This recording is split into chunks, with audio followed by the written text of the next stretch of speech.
My name is Alex Adolph, And I'm Brandon Cobb. and this is the Land Development Accelerator.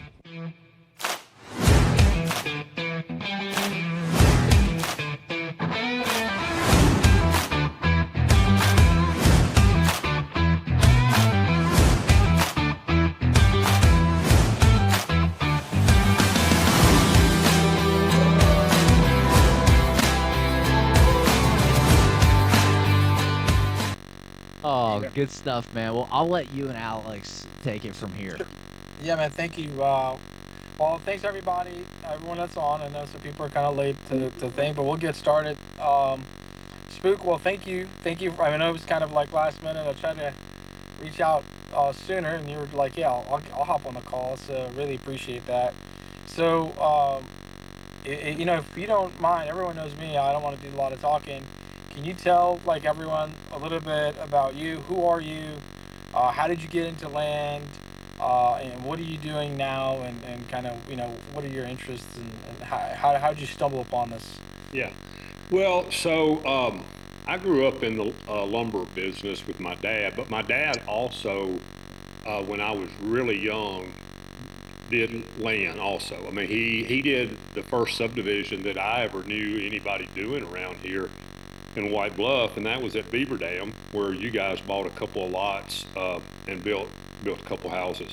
So I've been around it my whole life with Dad, looking for water meters and checking on houses and building roads and things like that. And then Daddy also bought farms and cleaned them up and resold them. So I got a taste of it when I was really young, and then when I got older and of course got married and had kids, and I was working at the lumber company, I really wanted to get into something to just try to advance financial situation. And so I started buying timber, and then land and timber, and then I bought that piece of property in White Bluff there at Greenfield Ridge, and the city sewer ran through the middle of the property.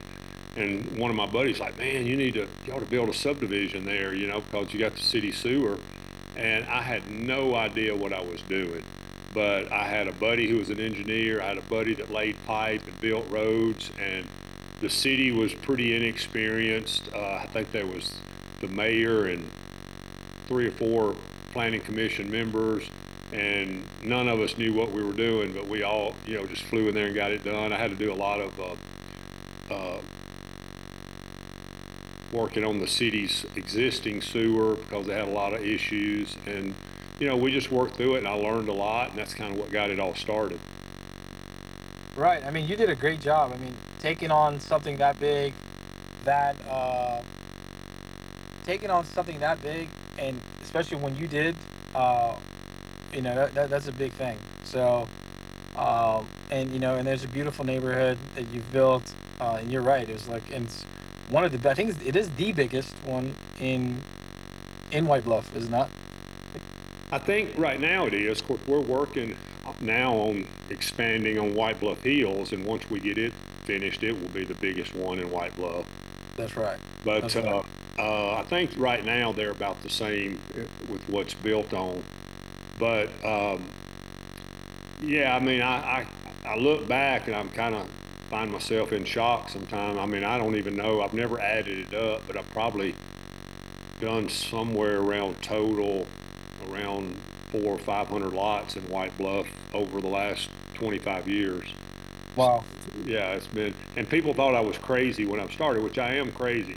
I mean, I'm, I'm a go for it kind of, and it's just like, just gotta. But I just felt like with our proximity to Nashville, and I had a lot of friends that worked in Nashville, so it just made sense to me. Right. Right. So I wanted to really quick just kind of dive into the deal that I bought from you. I mean, we bought some lots from you, like you just mentioned, in Beaver Estates, a couple lots, and we built those, and we kind of stayed in touch. Yep. And then we, reached back out, and sometimes, we would talk and say, hey, you said, hey, I had a couple other lots, and then I bought those on Ruby Way, and we built those. And then, it was kind of like a natural progression. You had a property, and Like looking back, uh, do you feel like you sold at the right time, or why not? Well, it's more about to the right person because you guys had a vision, and the reason I had some of these lots left over is because they were somewhat challenging lots, and as far as the way they were laid out. And what I liked about you guys so much is that you were willing to, okay, look at it, analyze it, let's see, and you just did what you had to do to make it work and make money on it. And so, the timing a lot of times just has to do with the person, the buyer. The timing is all about, a buyer that is willing to work through and you guys are young and energetic and gung ho, just like I was when I was your age. And it was like no mountain's too tall, and you just dive in there, and that's part of the, military mentality coming out of you. But you just got to jump in there and figure it out. And that's what I like about you guys so much. So many people will just let a little hiccup here or there stand in the way of progress, and you just got to know how to work with people and don't let everybody else in society and planning commissions and whatever dictate what you're doing. You just got to get in there and fight for your right to party, baby. That's right. That's right. So, Yeah. man, I had like 3 follow-up questions, and you kind of took all 3 of them. Um, you know, one of the things that I wanted to say, like, is my biggest thing is like, let's build rapport with sellers, like, and I had to kind of show you, like, we did a couple lots, and I had to kind of show you, like, hey, we're like the real thing, and you met me and kind of and then what uh, was it important for you to build that trust? I know you mentioned it before, like, and how important is it for you to sell to someone that you like and trust compared to just random people? Like, how is that different in a Yeah, transaction for you? it's really tough, and it's even harder now than it used to be. I mean, back pre 2008, which you guys were super young back then. I mean, really, man, we did deals on handshakes. We did, like, it was so easy. Somebody told you they was gonna buy something, they bought it.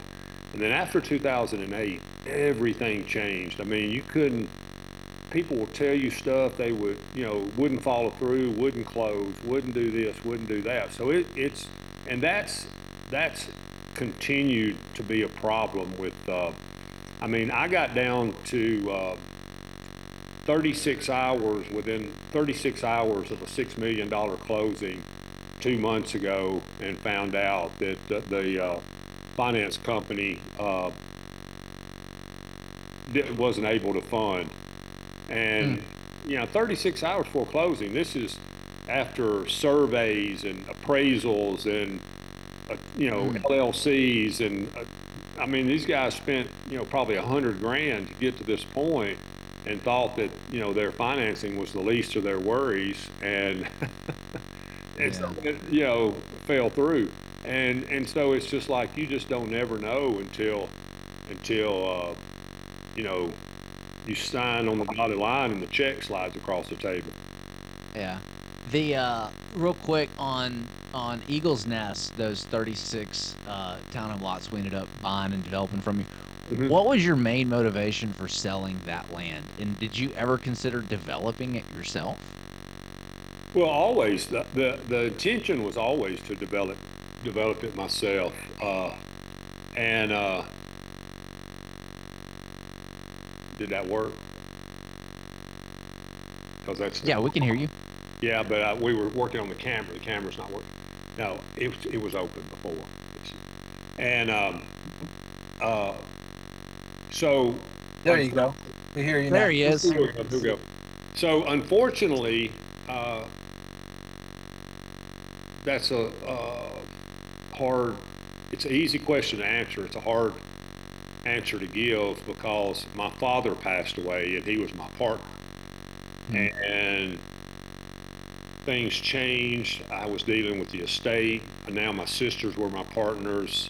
They needed the funds for some things that they had going on, so the motivation there was to sell it and not have to wait and go through the development because my sisters didn't want to do that. Yeah. So it's kind of somewhat got a little bit out of my control, and I'm soft hearted, and I couldn't I just like had to do what I had to do just to help the situation. And on that particular deal, when you've got multiple buyers all offering same terms, same price, Mm-hmm. where does your head go in order to make a decision on who to go with? Well, so many times it comes down to, most of the time it comes down to timing on who can close the fastest and who's doesn't have a financing contingency. Yeah. If the person has the money to close, usually their closing time is shorter because they got the money or they have access to the money. So those two kind of go hand in hand. Now, granted, obviously, when you like somebody and from the first time I met you guys and I heard Alex's story and being in the military, that automatically, and I could sense you guys' energy. You reminded me of myself when I was your age in a lot of ways, and just diving in like with helmets on and let's go. That's the way I roll. So I appreciated Yeah. that. I can't stand people who tire kick and beat around the bush and give excuses, and it drives me insane. So I don't have a lot of patience for all the BS that a lot of people try to give out. I'm tell me what you want to do. Let's figure it out. Let's do it. And that's Right. But let's say that all your buyers are offering the same terms, Mhm. same confidence in the ability to close, same price, same time period. How then do you make a decision on who to move forward Well, with? then it comes down to many times just relationships or who you like the best. That's Yeah. Granted, if I've got a guy over here that I've known my whole life and he's a hometown guy and he's offering the same price and terms, more than likely I got to live with the guy. I got to see him at the bank or in the store or whatever. Probably going to go with him. If I don't know any of the people involved, then you're basically just basing it off of. But Brandon, you're never going to get two people that's got the same terms or ideas or closing times or situation. Yeah. It ain't going to happen. It's like trying to choose between two girlfriends. One of them's going to have something better than the others. Well, what's interesting that we've found, and I've seen this with Alex a lot of times, 'cause he's so good at building relationships and he's such a likable guy, is that we've won deals where we were not the highest and best, Yeah. but he had such a good relationship, or I had such a good relationship with the seller that they wanted to go with us anyway, because it wasn't always about money. It was about, some kind of leaving some kind of legacy on the project, naming a road after a family member, or just giving somebody a warm and fuzzy that it wasn't going to be commercialized. And when I say commercialized, there's a reason why people like to do deals with people who are, locally the small guy rather than the big guy. Like, I don't like to go to Dunkin' Donuts. I like to go to the local donut shop down the street and support them. I don't like to go to the Starbucks. I like to go to the local, Pete's place, down the corner, just to give them my business. And so, the message that I want to communicate is it's not always about price necessarily, which a lot of people get hung up on that. What's been your experience there? The same. So the same way with me and my dad. A lot of the deals that we have gotten over the years, and probably the biggest percentage of it was just based off of our character, honor, and relationship with the seller. And then if it was somebody we didn't know, very rarely, if you give me an hour with a person, if I'm in competition with somebody else and I can just talk to them for an hour, I'm generally going to get the deal. And it's because it's a person's sincerity and the confidence that you display and just being nice, listening to what the person has to say, and things like that. And I've had this happen where a person gets so confused because there's so many people coming at them, and I'm like, listen, you've got a good product. Somebody's going to buy it. I'm not going anywhere. Just take a couple of weeks and think about it, and then make a decision. You don't have to do it today or tomorrow or day after tomorrow. and they really like that. They'll call me back in 2 weeks. It's like, man, you really helped me. I'm gonna go with you on this deal because you didn't put a lot of pressure on me. You told me to take some time and figure it out. Just simple things like that. But really, and obviously, for Alex being a military person, our country is in most people really respect military and people who have gone through the process and a part of it. And so they get an extra. I'm actually dealing with a couple of guys now that are military guys on another project, and they get some perks and they deserve it. I'm not saying there's anything negative. But they get some things that happen positive to them because of that, and they should. And so I think that really helps. One more, and then I kind of hijacked Alex's interview right here because I'm so curious about these things. What are, because you've done a lot of business. I know that you've done a lot of land transactions and with developers. What are some things that buyers have said or did that have really built a lot of trust and or differentiated themselves? And then I want to flip after you answer that. I want to do the opposite. What are some things they've done to turn you off? And you talking about people buying from me? Yeah. What are some things buyers have done in your transactions that have really, maybe some things they've said or done, or things they've done to differentiate themselves, really, set them apart? A matter of fact. It's just saying, this is what we want to do. This is the timeline we want to do it in. We're willing to put it in writing and sign off on it, and we're ready to get going. It's really just the showing confidence and not saying, well, if this happens or if that happens. The less ifs that are involved in the purchase process and the more things that are, defined, and there's the fewest amount of contingencies, and the more prepared the buyer is, and he knows he's got his lender or his money lined up. Really, truthfully, that's what it all comes down to, is who can perform in the most efficient, fastest way. And that's really, you can be the nicest person in the world and the best smooth talker in the world, but if you can't close, or if then it doesn't matter. Right. And then on the flip side of that, some things that turn you off are exactly the opposite.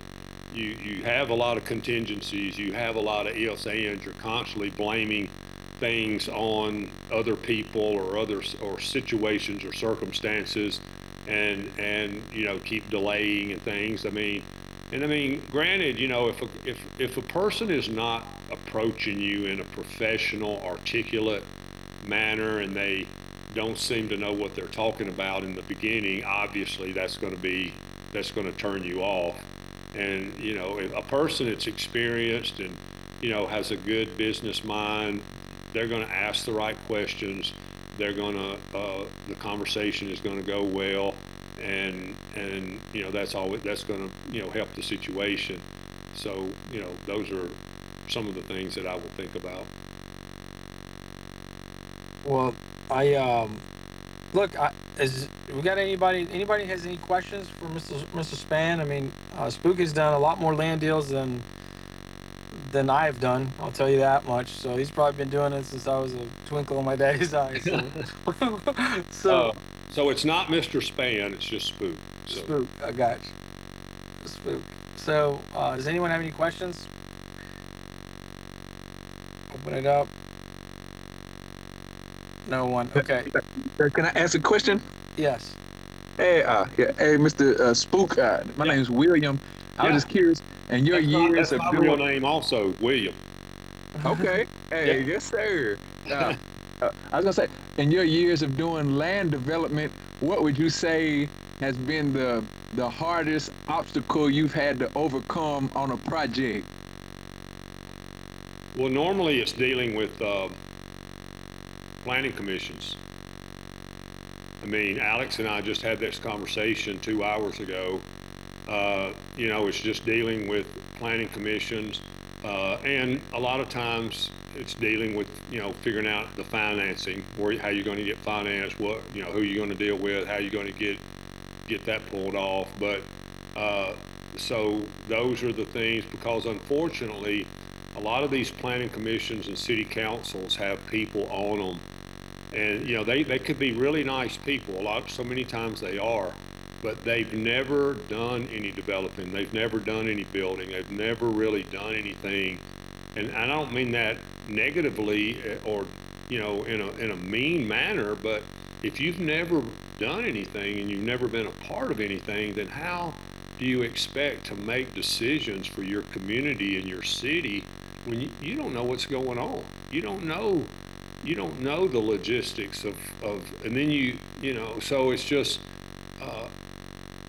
that's one of not the biggest challenge, is just having to deal with the different city councils and planning commissions and the different personalities. Okay. Yes, sir. I've seen it. Now, William, I will say this: having a really good engineer who has somebody that can go before the planning commissions on your behalf and who's very knowledgeable and articulate and smooth in dealing with these kind of situations can be extremely helpful, because it's not always in our wheelhouse to go in there and explain all these things, and they can generally, if they've got experience, can give examples of like, yeah, this is the way the rule's written and this is the reason why, but it doesn't mean that it has to be this way every time. There's got to be exceptions, because every piece of property is just like every person. It's all different. And you can't set up a straight line set of rules for every property, because they're all different. And you've got to be able to allow some variances here and there to allow, what's desired, assuming that it's something everybody wants to happen. And that's part of the problem. These people get tunnel vision and they think that okay, well, this is what it says here on this piece of paper. This is the way it's got to be. And having a good engineer who can help you maneuver through that can be very helpful. Yes, sir. And That's a good question. yeah, that was a great question. Spook, if there's people here that are, Will's doing deals, Greg, a lot of our guys here are doing deals. So what do you have right now? What are you working on? What are you excited about? What's going on in Spook life? Yeah, so I started a subdivision years ago and called White Bluff Hills. It's a really big piece of property. I think I started out with like 400 acres. I developed the first two or three phases. I think currently we've got about 125 houses in there, and I've got about approximately 220 lots left to develop. So we think it's good timing. We think interest rates are about to come down, and so I think now is a good time. And of course, being this close to Nashville, we all know how hot the Nashville, Middle Tennessee area is. I wouldn't be afraid to try it most any time, but I think now is a great time to work on that. I'd be curious to know, you mentioned like the rules changed a lot since 08. Mm-hmm. Hugs and handshakes don't work anymore. If you were selling another one of your properties today, what would you do differently? And, what would make you want to choose to work with a buyer, knowing that, if it's not already approved, right, like they're needing to go under contract contingent on getting like the approval for the community, probably similar to a deal that you did, what would want to make you work with that buyer? Probably just showing me their ability to get it done. Do they have the knowledge and experience? And if they don't, then, because we don't always all have all the answers, but then you've got to surround, it's like I talked about having a good engineer. You got to surround yourself with good people to help get you through the process. So do you have a team, an engineer, attorney, or whatever that can help you get through the process as quickly as possible is important. Yeah, that engineer is worth their weight in gold. Like that. That's a huge part. A lot of people don't think they realize they look at land development as something really, really scary with so many moving parts. Probably like how I look at a car engine when the hood comes up. I'm just Yeah. like, no, I mean, it looks like, I'm like, there's the flux capacitor. There's where that goes. You know, I have no clue what I'm looking at. My dad, dude, he's rebuilt freaking engines and he does it for fun. I'm like, you're nuts. So, like, what would you do differently, you know, today?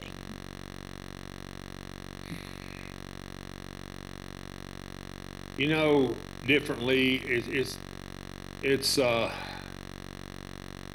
all so difficult to say because you know, kind of. I mean, on a bad note, what happened to me was, and hopefully all you guys are too young to have been a part of this. But the biggest tragedy that ever happened in my business career was the crash in 2008, and it's really hard for people to comprehend how bad it really was. I mean, you hear about the depression back in the, what was it, the 30s or whatever. Yeah. I mean, it really was. I mean, I know a lot of really wealthy people, land, real estate developers, builders, that you know basically went under during that time because everything just stopped. I mean, you could, you know, you might expect things to go like this and maybe like this and like, I mean, it went like this. I mean, everything stopped. Everything. There was nobody doing anything. I mean, I was probably doing more than anybody just on the hope and chance and thought that it was going to recover like really quick, but it took it a long time. Now it was faster here in Middleton, in Nashville, than most places because it was Nashville, but it was still, and so you know, preparing for that. How do you prepare for that? How do you, you know, and it was just, it was so, it really, you know, some people try to say, well, this happened, you should have known this, should have known that. Well, I know a lot of really smart people with a lot of really smart people around them that, you know, lost everything. I mean, I know three guys that were billionaires and developing and building and owned hunting farms all over the United States. And they just, you know, they lost, they had three jets and, you know, all kinds of stuff, and they lost almost everything. Now they've been able to build it back up. But when you talk about mistakes, I mean, really, I mean, normally you should be able to buy property if you can get access to the money. Really, developing and real estate all comes down to your ability to get access to funds. If you can get access to funds, then you should be able to, you know, do fairly well in the, you know, development, building, real estate world, and because it's always going to gain, you know, go up in value. And so hindsight's 2020. What are you looking for now that would be the telltale signs that, okay, I need to scale down or sell or get out because we have another, you know, '08 potential event happening? Like, what are the signs of that everybody here can look? Oh man, you're asking me to tread in some dangerous shark infested waters here, Brandon. You know, I know you're built for it. you know, well, I don't want to piss off a bunch of people I don't even know, but I mean, it is what it is, man. It's, a lot of it comes down to who's running the administration in the country, and you know, they can single-handedly destroy the economy, and I've seen it happen, you know, 2 or 3 times in my lifetime.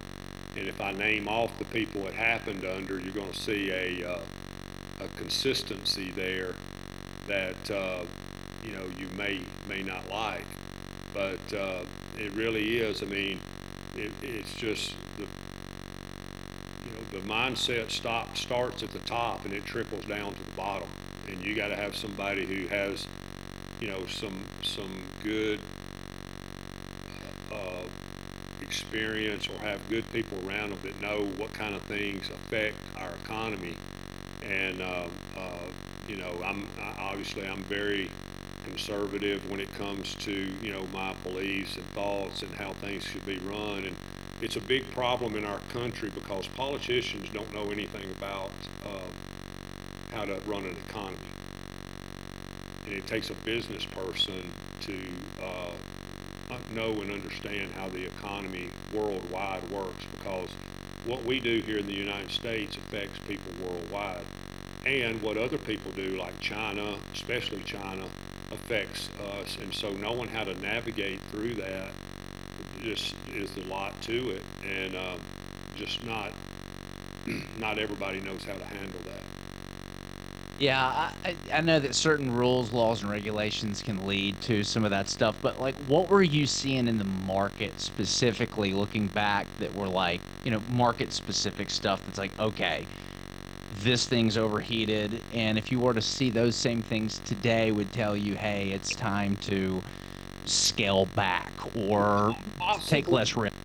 possibly looking back, not knowing at the time, but seeing it happen, is people were getting basically 100% financing, and they were actually even being allowed to add in their closing cost into as long as the appraisal covered it, you could add in your closing cost into the closing, and they were getting 100% financing.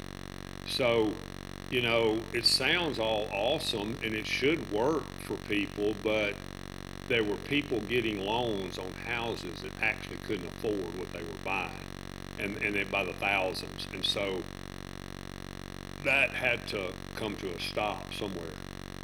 Now I think that it was over dramatized, and I think that the media over dramatized it and basically catapulted the nation into a recession, just striking fear into people. Whereas if they hadn't have said anything and just handled the Fannie Mae Freddie Mac issue internally and took care of that in some way, and not just, they made it sound like the sky was falling and everybody just stopped. Stock market plummeted, people stopped building, stopped developing, and now the one thing that did happen, prices dropped. Banks were selling developments pennies on the dollar. I know a guy that was buying, $5, $6, $7, $8 million partially developed properties for $300,000 to $900,000, and and so when it came back, and he told me, he said, I'm buying up everything on the Panhandle, then on the beach in Destin and Panama City and Orange Beach and all that. And he said, when it comes back, I'm going to be the only game in town. He said, I'm going to be a multi-billionaire within 15 years, and he is. He did it. Yeah, everything 30x from there. Yeah. Well, does anybody have any questions Yeah. for Spook again? And if not, we'll let him go about his day, because Yeah, I got again, a a lot of question for you. experience here. Yeah. Spook, yeah. Greg here. Sorry I joined late. I was actually on a call with another developer who was giving me great information on my development, which was really interesting. But so I have my biggest project right now is this 350 unit subdivision in Nevada. Wow. And my question is, I've been in real estate my whole life, but not in land development. So I have experience, but my track record's not there as a developer. All the numbers are great on this project. I need to raise capital just to get through the entitlements. I don't have, the war bag yet to fund everything, and certainly don't have the capital to, take it down and then finish and develop the lots. So I'm looking at it, multiple phases, possibly exiting it at just paper lots, to Lennar, DR. But right now all the numbers look great, and I think that it's early on, so I'm having trouble raising capital or getting a partner on board, even at, just with risk capital of, $300,000-$400,000 to get through entitlements, even when we have some, we've got the nationals and some regionals right there that are good candidates. So I guess the question really is, what are your suggestions on how to raise some money at this stage without that long track record? If I was going to be asking everybody on this panel a question, that would probably be my question. Yeah. So that's why I prefaced that earlier. You may not have been on here yet with us ask what's the biggest challenges with developing outside of dealing you know, and I said dealing with planning commissions, but that's if you have financing. That's Yeah. number one. That's the hardest part. Used to, when I started developing, I could go to my local bank back pre-2008 and get whatever I wanted as long as the deal made sense. As long as I could show the numbers, show the land supported what I was trying to do, and they were going to give me, I mean, I was getting money from them to purchase and to develop. Mm. But then post 2008, when all the regulations changed and all the, you know, the economy crashed and all that, then, you know, it became where your tax return had to stand up for your ability to make the payment on the loan for whatever you were getting, and it was impossible to get. It was very, very difficult to get it from a bank. So then, you know, I was inexperienced at the time and going out and trying to get it from an investor, which is more what, you know, is the norm now, is just to go out and try to find investors. So really it just comes down to your ability to find somebody who can who likes the deal and who, you know, can fund it. This is the hardest part, and I would like to be able to be more positive and give you, you know, I think it just like anything else, it just comes down to being a part of these conversations, getting your name and the word out there, and hopefully somebody say, well, hey, I know this guy, he might be interested, and you finally find somebody, because I deal with the same thing, you know. It's I'm actually dealing with that right now on the development I'm trying to finish here at home. It's just getting as a matter of fact, I got a text literally 30 minutes before we got on this call. The guy said he's going to have an offer for me this afternoon, you know, on financing. So I've been working my butt off for quite a while trying to find somebody, and you know, hey, if this happens, then, you know, hey, get my number from Alex and Brandon, and maybe we can. Mm-hmm. Yeah. Get them, Well, we can get them in Nevada. Yeah, I love it. I mean, well, so to me, I look at it, and every deal works for somebody at a certain number. So, Exactly. so I'm looking at, well, okay, do I just say, all right, well, instead of, you know, I mean, I'm offering pretty good, you know, terms on it, or, you know, like I'll give multiple, right? So it's like, I'll give you 1.5, you know, or a pref, or there's enough room in the deal where, because I want to get the deal done, you know, and get a track record and get one under my belt, and this is a big one. You know, so what are you finding terms that, how are you approaching investors if it's, when they come to the table, is it a multiple? Is it a preferred return? Is it a IRR? You know, here's the thing, everybody's different. Yeah. You know, you kind of just like, it's almost just like you're throwing the bait out there in the water, and you don't know which you know, if you're going to catch a bass or a crappie or a muskie or what. You know, you don't know. Everybody has a different expectation or formula of what they, and I'm basically just kind of like proposing the deal and saying, hey, I'm open to suggestions on how you would like to structure this, and just be flexible, and you know, Okay. you know, and true, obviously, when the younger you are, and the you know, you're kind of just getting started into this part of it, then, you know, you may have to give a little bit more than you would normally, and then as you build your portfolio and your experience and your, hopefully, your bank account, then it becomes easier. And you know, hopefully you might have to give a little on the first one, and hope that you're establishing a relationship with this particular company or person or investor or whatever, and then in hopes that the next one you can do another one and it'll be easier. So really, you know, so many things just going down to being a good, honorable person and establishing a relationship. And finally, I know in my heart that if you keep doing that, eventually you're going to find somebody you can work with and that likes you, and then you're going to do, you know, 20, 30 deals together. Yeah. Yeah, that's what I'm hoping for. And, you know, I mean, there's enough room in it to where anything, it's going to be a good hit for me from an experience, track record, and also, you know, monetary. Yeah. I think there's enough in it. You know, I'm willing to take quite a bit less than what I maybe will 5 years from now. But it's hard throwing it out there. I'm trying to put together and talk to some investors, and I don't even know where to kind of start with it. I've been doing the same thing you said, which is throwing and saying, here's all the numbers, here's what the profit looks like, here's the projections, open to the discussion essentially, and letting them try to come in with an offer of how they'd want to see it structured. Right. I think that's good. I think that's But good. Greg, how many people did you reach out to before you had this deal, and knowing that you had the deal, and just threw a little bit of bait out there and said, hey, this is what I'm thinking about doing. You know, I've got this deal. Here's kind of the terms that I'm thinking of. I don't have anything right now, but do you know anybody that's interested in, you know, potentially learning more about these types of opportunities? And approached it from that perspective. And did you do that with every single human being in your phone?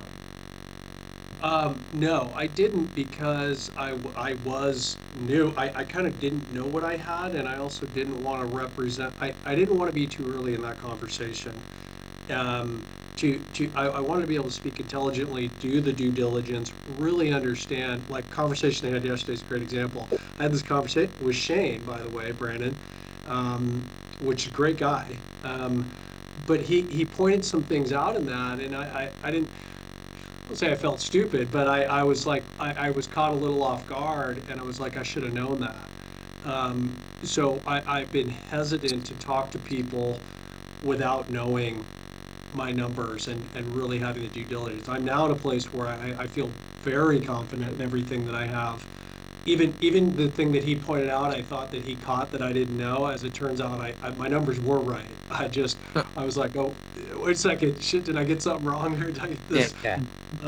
But to preface what I just said, I didn't say how many people did you reach out to and pitch the deal to. I said, how many people did you reach out and just say, hey, I'm working on some opportunities like this. Here's what it looks like. It's going to be a pre-sold to a builder, national home builder. Might look for some investor partners. Do you know anybody who might be interested in learning more about this type of stuff?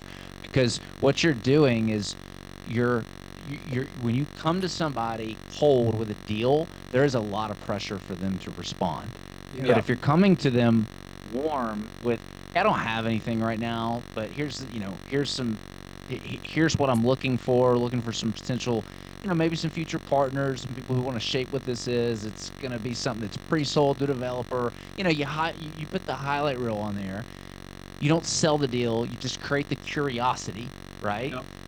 And just get people to raise their hand and say, yeah, actually, I'd be interested in that. And then you could be like, well, let's hop on a call. I'll walk you through some past deals. Again, I don't have anything, but then you hop on that call and you go through that sales process that we have. Hey, what's your past investment experience? What's some things that other investments have done to create like a win-win? And you get to know them, and you get to know what their actual needs are and what they're looking for. Are you investing for cash flow? Are you investing for equity? Because I don't think that you've done what was in the capital raising machine, where you've reached out to everybody in your phone and followed the script and gotten people to raise their hand and say, yeah, I'm interested. I'd like to see something in the future. And then you follow that process to hop on a call, get to know them better, give them a little teaser, and then they've essentially raised their hand and said, yes, I want to be contacted about future opportunities. You haven't built the foundation. You're just trying to skip to step 7. Investors don't invest in deals, guys. They invest in people. People is what they invest in. And if you haven't created that relationship, and I'm not talking about just a relationship knowing who they are and, my brother or whoever, but that understanding between you two that I'm going to be contacting you with investment opportunities, it's going to be very hard to sell those deals. Yeah. No, I probably, I had a handful of those people, and I'm ready to go back to them now. So those are kind of the people that are at the top of the list. It's the most awkward thing you'll ever do. And what I realized is no one gives a shit. Everyone's going to forget. Just literally go through your phone and fucking just message just message everyone. Hey, what's up, man? How's it going? Even people that you haven't talked to in a while. And then it's like, hey, I've been thinking about you. How are you? So that's because people that, that's one. and then just be like, oh, what are you doing? And then just tell them what you're working on. And I think that's just very important because there's a lot of people that you get in touch with and you make relationships with that kind of like come into your life and get out of your life just because maybe you moved or whatever. Like there's seasons in life. So I think I had a friend that invested in our pipe business just by me just doing that, just reaching out, and he gave us I think what 100,000. So I mean it was like no try. It was like maybe a couple text messages later. So just it may just happen if you just follow that process, but you never know. But hey, look, before we get into it, I want to say just thank you to Spook. Spook, if you what I just did is I put Spook on there. I know he didn't do his own pitch, but Spook is an avid hunter. So if you guys are into hunting, he has a lot of followers on Instagram.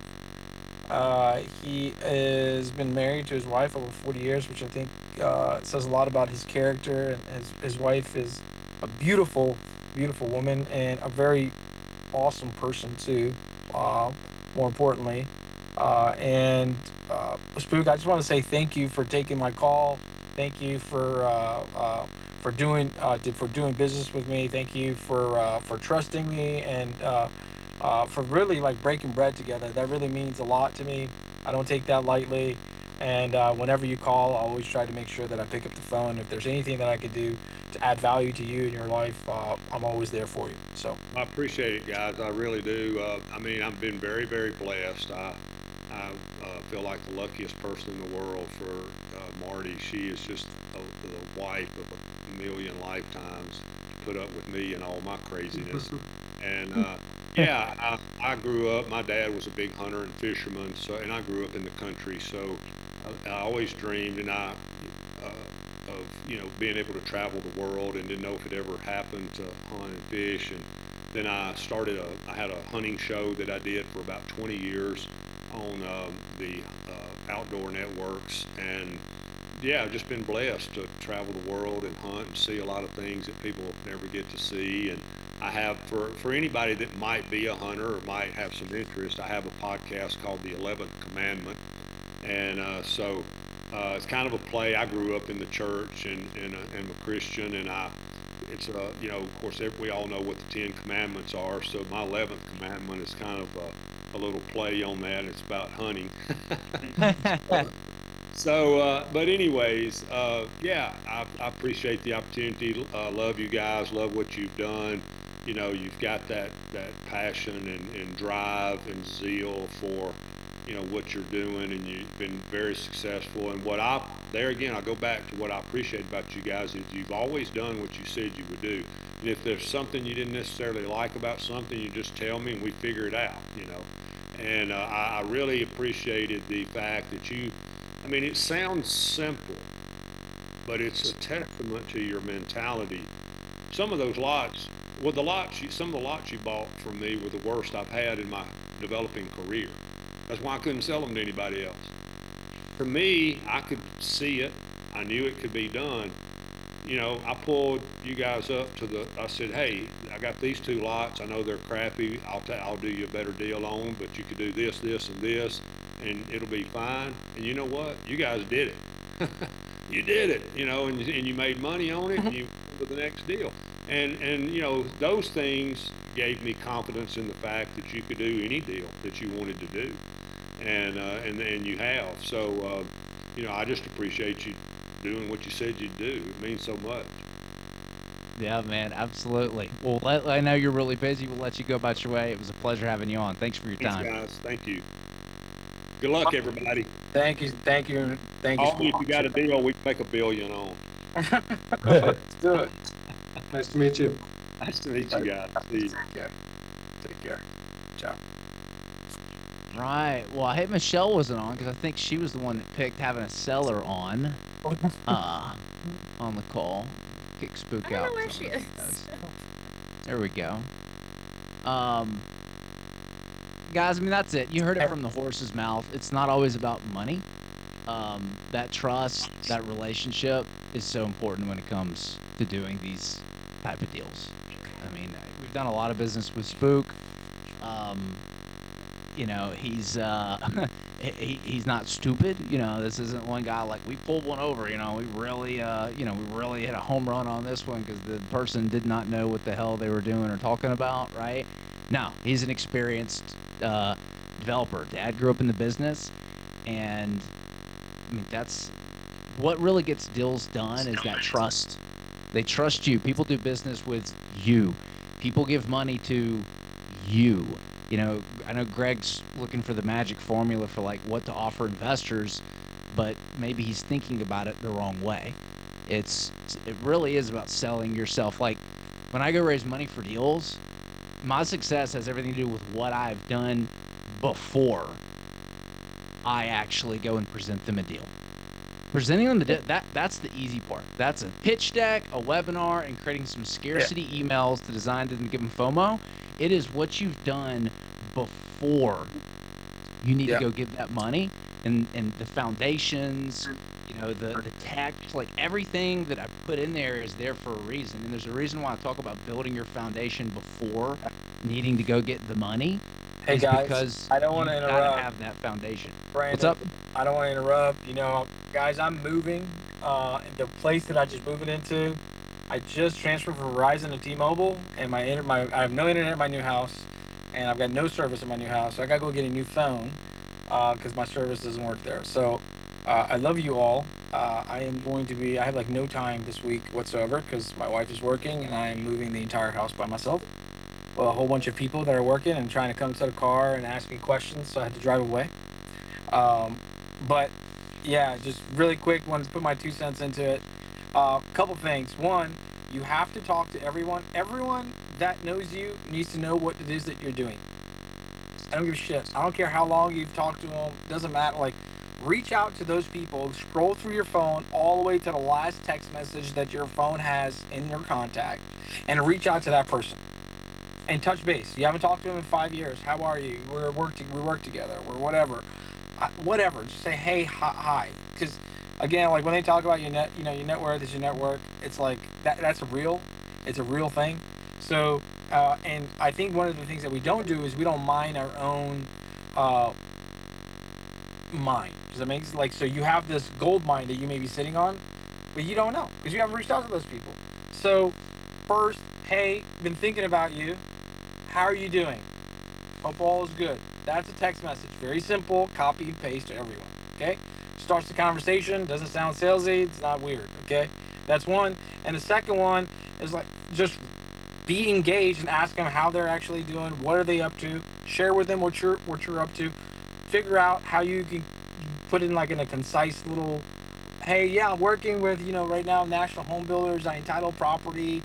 I get it under contract and entitle it and sell it to National Home Builders. And I work with my, with investors that lend me money or whatever. I don't know what your pitch is. I do it very naturally. I don't really think about it. But, I also talked to a guy that is one of our, investors or whatever that's going to be investing in a project. And we didn't even talk about a deal at all. We just got to know each other for a long time. So for almost a year, we got to know each other. I think he's going to invest to build 169 homes. It's a retarded amount of money.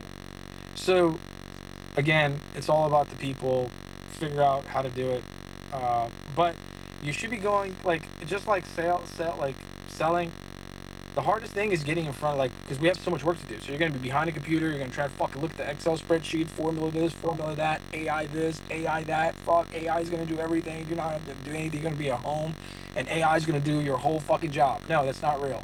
So you have to go and meet human beings. You have to get in front of human beings, period. So if you're not doing, and I think that's where of all of you that I know on this call, I think Vaughn is on here. Will is so good. He's such a good people person. That's all he does. I feel like that's all he does. He just goes and meets people all day long. And I feel like that's what I do. It drives Brandon crazy, but a little different, right? So whatever works for you, just make it work. But he's different because he can Zoom with people and he can build rapport and whatever. I'm like, yo, bro, I want to come to your fucking house. I want to sit there and just chop it up with you. Let's go have coffee. I want to tell you everything about my life. I want to spill my guts to you and tell you who I am as a person. And that's why I'm able to build